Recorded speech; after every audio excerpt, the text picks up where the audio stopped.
bayani si Gat Jose Rizal. Bakit nga ba naging pambansang bayani ng Pilipinas si Gat Jose Rizal? Sapagkat siya ang nanguna nang magmulat sa kaisipan ng mga Pilipino dahil sa pag-aabuso ng mga Kastila. Dito sa eksaktong lugar na to, ipiniit si Rizal nung siya'y nililitis ukol sa mga akusasyon na siya ay isang filibustero.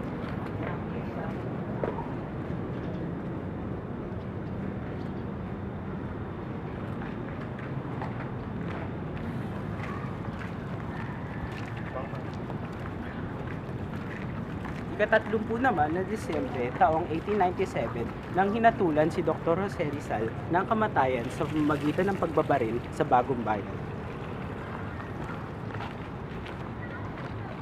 Halina, sundan natin ang mga yapak ni Gat Jose Rizal simulang Fort Santiago patungong Bagong Bayan kung saan siya binaril.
Nandito tayo ngayon sa Rizal Park kung saan ipinangalan ang lugar na ito sa ating martir na pambansang bayani si Gat Jose Rizal.